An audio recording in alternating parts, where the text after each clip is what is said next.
Olá, amigos. É com muita satisfação que vamos dar início a mais uma preleção do Centro Espírita Allan Kardec de Campinas. E como sempre fazemos quando iniciamos uma tarefa na Casa Espírita, nós vamos fazer uma pequena oração para que a gente possa harmonizar o ambiente fluídico do nosso trabalho. Então eu convido a todos para que elevemos nossos pensamentos a Deus, nosso Pai, a Jesus, nosso Mestre Maior, e aos bons espíritos, pedindo que eles possam estar conosco nesse momento, nos auxiliando na divulgação dessa mensagem tão importante do Evangelho, e que também aqueles que nos acompanham possam ter o discernimento para bem entender a mensagem do Cristo. Muito obrigado. O tema que nós vamos abordar hoje é a fé transporta montanhas. E é um conceito profundamente inspirador e esclarecedor, que nós vamos encontrar lá no Evangelho segundo o Espiritismo, uma das obras fundamentais da doutrina espírita codificada por Allan Kardec. Os itens que abordaremos hoje é o 6, 7, 11 e 12. E eles abordam essa ideia de uma maneira enriquecedora, revelando como a fé verdadeira ela é raciocinada e tem o poder de superar obstáculos aparentemente intransponíveis, envolvendo o entendimento da realidade e impulsionando a fé e o progresso espiritual.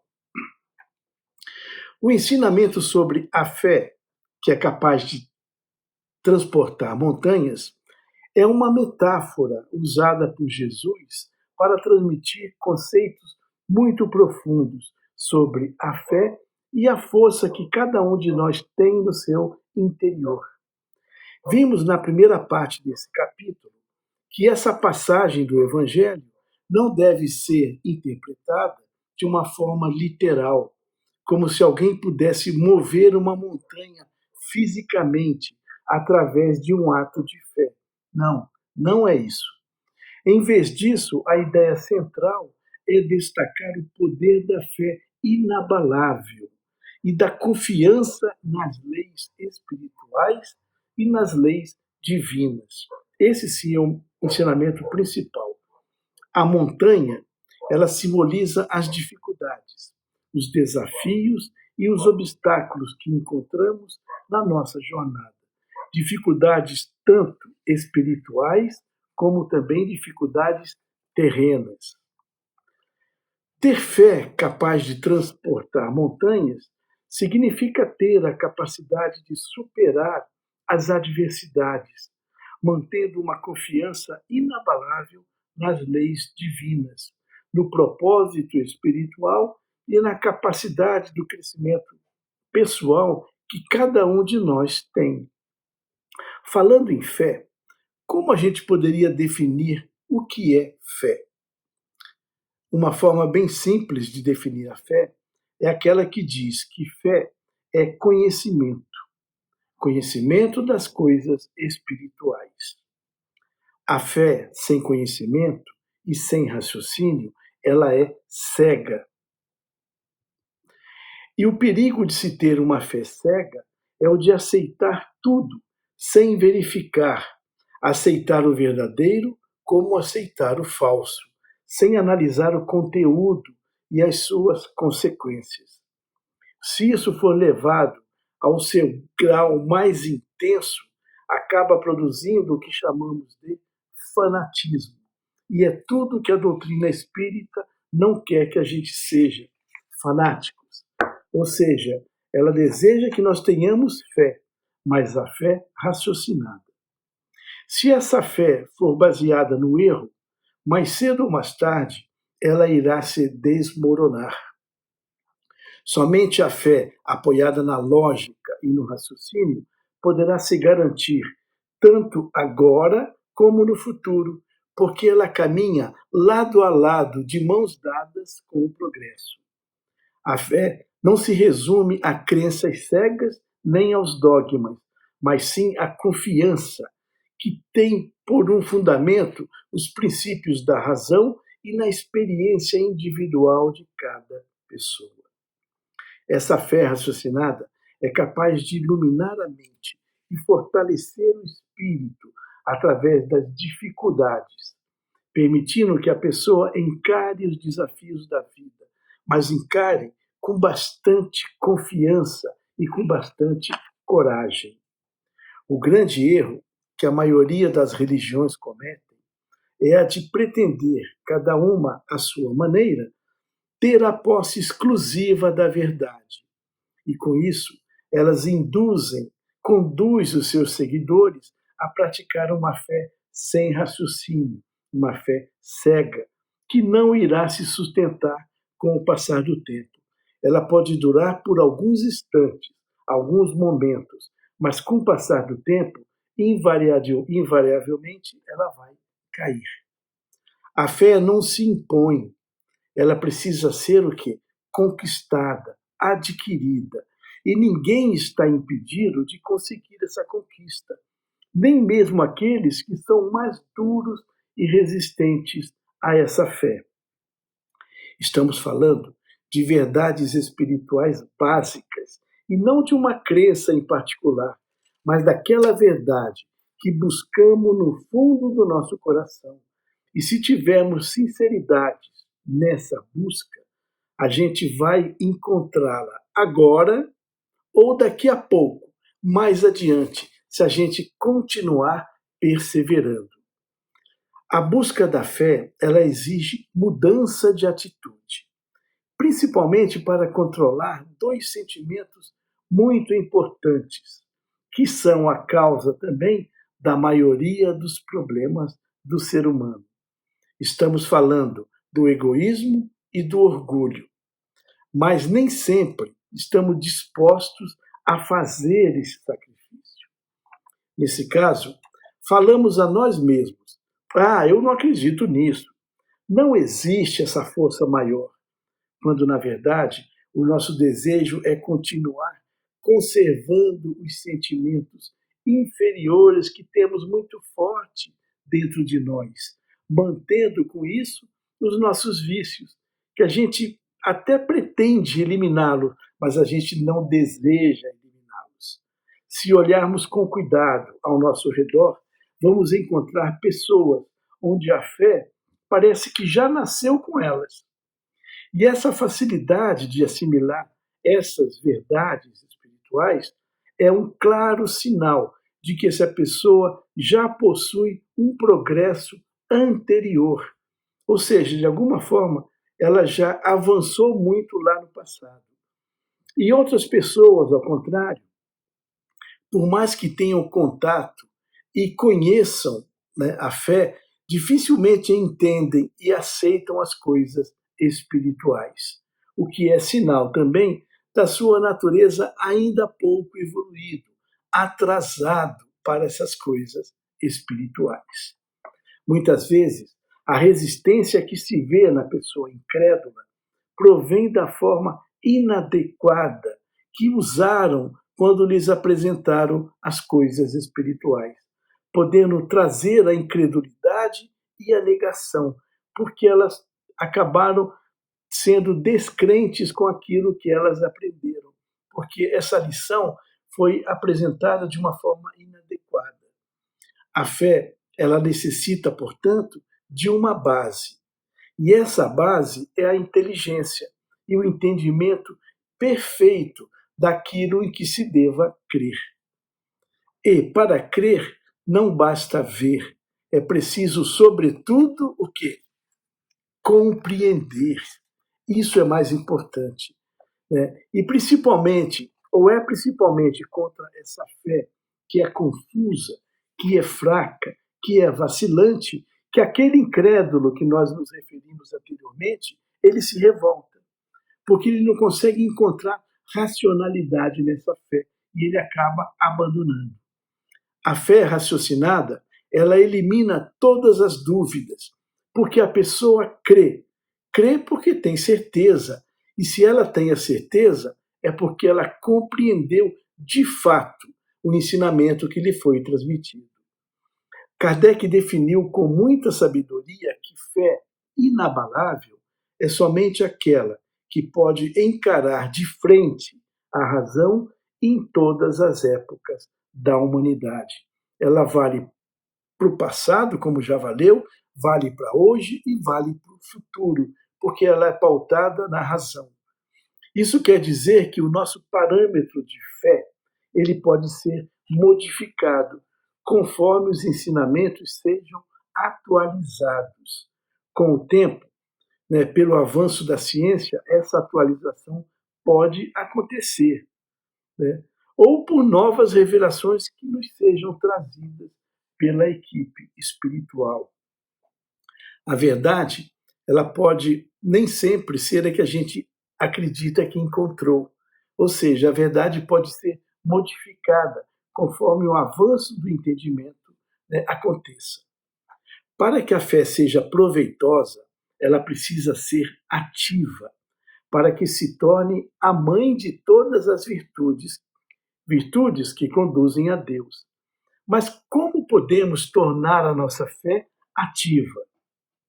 Existem várias possibilidades, sendo a mais eficiente de todas, sem exceção, é a prática da caridade, já que a caridade é a ação da fé e do amor, né? A caridade é o amor em movimento, é o amor em exercício. A esperança e a caridade são consequências da fé e se tornam uma trindade inseparável: esperança, caridade e fé. A partir da esperança e da caridade, né, e da fé, todos os outros sentimentos nobres são despertados para conduzir o ser humano no caminho do bem. Então é necessário que, antes de tudo, cultivemos esperança, caridade e fé, para que a gente possa trazer à tona os outros sentimentos bons que estão ainda adormecidos. Como já vimos, a fé traz ao homem a confiança no seu futuro. É como se a consciência desse sentimento, né, que já está no nosso íntimo, fosse despertada e crescesse pela ação do nosso desejo e da nossa vontade. Ele vai sendo despertado. Jesus, que realizou muitos prodígios, afirmou que o homem poderá repetir todos esses prodígios e mais ainda, poderá fazer mais ainda, quando o fizer pela sua fé, isto é, pela vontade de querer e a certeza de que essa vontade poderá obter o resultado que tanto se espera. Foi exatamente isso que os discípulos fizeram. Seguiram os exemplos de Jesus e, com isso, realizaram inúmeros prodígios. Claro que todos aqueles milagres eram todos efeitos naturais, cuja causa o homem daquela época não conhecia, mas que hoje podem ser explicados pelo estudo e pelo avanço da ciência, que os tornaram completamente compreensíveis. Uma vez conhecida as causas do fenômeno, ele deixa de ser um milagre e pode ser repetido de uma forma natural. É importante a gente ter sempre em mente, né, que todos aqueles milagres, chamados milagres que Jesus realizou, não passaram de fenômenos que o povo da época não entendia. Hoje, a maioria deles estão explicados. Se não estão explicados todos, é porque a gente ainda não tem capacidade para entendê-los, ou o nosso conhecimento atual não foi capaz de desvendar alguns mistérios. Mas cada vez mais a gente tem a certeza que nenhum deles foi um milagre, porque milagre seria uma derrogação das leis naturais. E Deus criou suas leis perfeitas, absolutas, que não merecem e não precisam ser derrogadas. A fé, ela pode ser classificada de duas maneiras principais: a fé humana e a fé divina, de acordo com que o homem aplica as suas faculdades para a satisfação das suas necessidades materiais, que são imediatas, ou para as suas aspirações, para as coisas espirituais, que são as coisas futuras. O homem inteligente que se lança para realizar algum empreendimento, ele irá triunfar se tiver fé, porque sente nele mesmo que pode e há de chegar ao fim que ele busca. Essa certeza lhe acrescenta uma imensa força positiva. É como quando a gente precisa fazer algo muito difícil, que é muito importante para a gente, né? Relacionado, por exemplo, à escola, ao estudo, né? Quando a gente tem uma prova muito difícil para fazer. Claro que a oração é importante, né? Pedir com fervor a ajuda espiritual é necessária, porque ela vai o quê? Nos dar uma capacidade maior para superar essa prova. Mas se a gente não fizer por onde, se a gente não se dedicar, se a gente não estudar, de nada vai adiantar, né? A ajuda espiritual, talvez ela venha na forma de coordenar os nossos pensamentos, fazer com que a gente mantenha calma para discernir, para escolher qual caminho a gente vai buscar para a solução daquele problema. Mas se a gente não fizer por onde, não há fé que resolva o nosso problema. O homem de bem, que acredita no seu futuro celeste, deseja encher de belas e nobres ações a sua existência atual. Ele aure, então, na sua fé e na certeza da felicidade que o espera, a força que ele precisa, a força necessária. E, nesse momento, afloram todos os outros sentimentos bondosos que acompanham a caridade e a abnegação que ele praticou em busca desse crescimento espiritual. Então, enfim, com a fé não há maus pendores que não se chegam a serem vencidos. Temos que admitir que mesmo através de um desejo muito grande, de um desejo intenso, apoiados pela mais considerável fé, nem sempre o que desejamos será obtido ou alcançado. Isso pode ocorrer por algumas razões, como por limitações impostas pela própria lei natural das coisas, que precisam ser respeitadas como leis perfeitas que são as leis de Deus, como já dissemos, e que não podem ser derrogadas pelo nosso simples desejo. Muitas vezes, os nossos desejos ainda estão bem próximos do orgulho e da vaidade. Nesse caso, mais difícil ainda é derrogar essas leis, né? Ou por uma incapacidade nossa de entender também que nem sempre aquilo que queremos, aquilo que buscamos e oramos pedindo a Deus é o melhor que pode acontecer para cada um de nós naquela situação enfrentada. Às vezes nós somos até como crianças. A gente pede, pede, pede, mas talvez o que a gente peça não seja o melhor para a gente. E Deus, na sua sabedoria infinita, vai saber discernir o que pode acontecer para nós ou não naquele momento. Então, para a gente concluir o que a gente já viu, né? A ideia de transportar montanhas através da fé está relacionada à capacidade de superar obstáculos, dificuldades e limitações pessoais. Isso não implica necessariamente mover fisicamente as montanhas, mas sim ultrapassar as adversidades da vida, impulsionado pela confiança nas leis divinas e na capacidade própria do crescimento espiritual.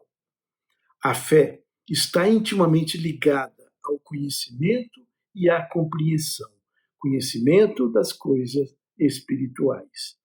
Não se trata de uma fé cega, mas de uma compreensão profunda, baseada no entendimento das verdades espirituais e na própria natureza da vida. Na medida em que as pessoas se esforçarem para desenvolver a sua espiritualidade, cultivando virtudes como amor, solidariedade e caridade, elas fortalecem a sua fé e aumentam a sua capacidade de superar todos aqueles desafios que aparecem. Percebemos, então, que o ensinamento sobre a fé que transporta montanhas, do capítulo 19 do Evangelho segundo o Espiritismo, é uma mensagem que incentiva o desenvolvimento da espiritualidade e o auxílio na compreensão das leis divinas que regem o universo. Então, vamos encerrar a nossa preleção com uma mensagem de um espírito protetor que foi apresentada durante a codificação na cidade de Paris, no ano de 1863. Então, o que disse esse espírito protetor?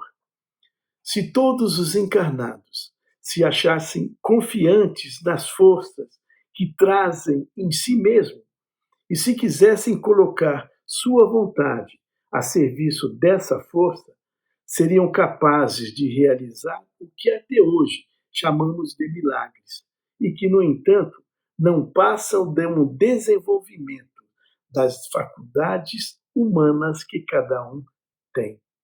Olha só, o poder da fé, né, o poder de realizar prodígios, já está dentro de cada um de nós. O que nós precisamos é desenvolver da forma adequada. Quem disse isso é um espírito protetor, então, em Paris, no ano de 1863.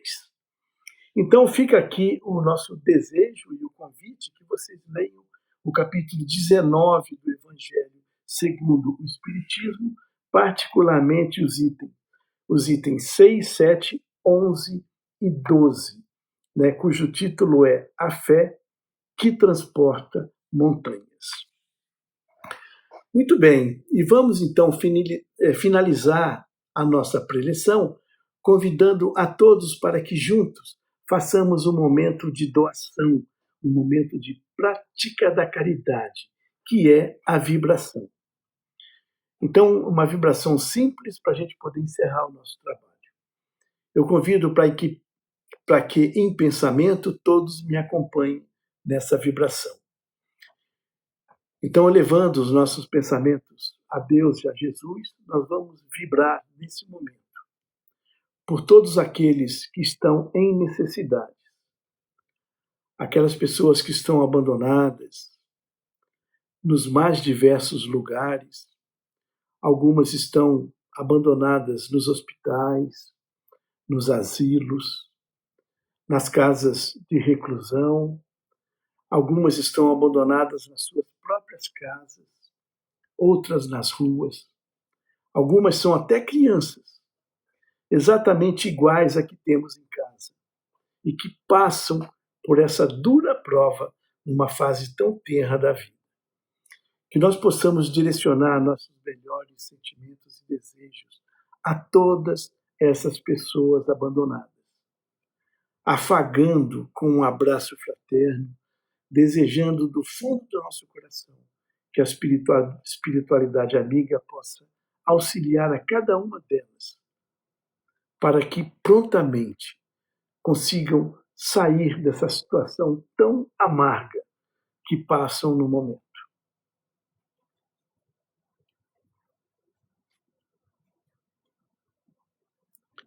Vamos também vibrar por alguém em especial, alguém que a gente conheça e que, nesse momento, precisa desse auxílio especial, desse auxílio maior. Pode ser um parente, pode ser um amigo, um vizinho, alguém que a gente saiba que precisa de uma recarga fluídica, que a gente possa também, da mesma forma, junto à espiritualidade amiga, fazer com que os nossos desejos e sentimentos, que a nossa vontade possa impregnar, né, essas vibrações para que elas levem até essa pessoa a ajuda necessária para a superação do problema, se for permitido. Ou tragam também o conforto, a resignação, a perseverança e a paciência para que elas passem por esses momentos com sabedoria, entendendo que nas maiores adversidades é que às vezes estão os melhores ensinamentos para a nossa reflexão e para a nossa mudança de atitude.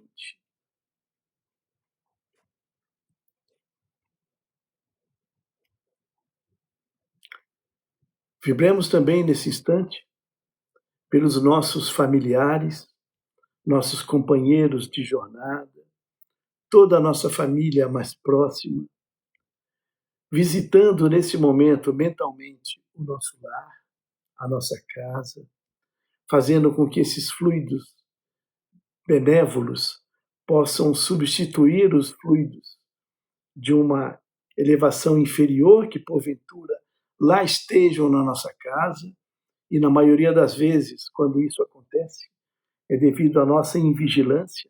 Nós mesmos é que levamos miasmas deletérios para dentro do nosso lar, que a gente possa, então, nesse instante, fazer uma higienização fluídica na nossa casa, visitando mentalmente cada lugar, levando esses fluidos benfazejos para que ocupem todos os ambientes do nosso lar. E com isso atinjam a todos que lá habitam, que lá residam ou que lá visitem, para que sejam também beneficiados por esses fluidos salutares que estão agora sendo depositados em cada ambiente do nosso lar.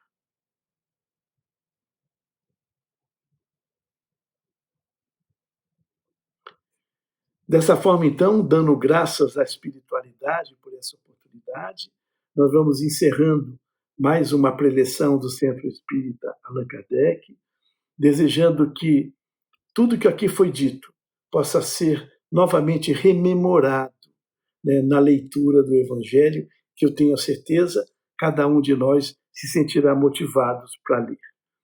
Deixamos o nosso abraço profundo, né, o desejo de que tenha sido produtivo esse nosso encontro e até o próximo momento, onde, se Deus permitir, poderemos avançar um pouco mais no entendimento do Evangelho de Jesus.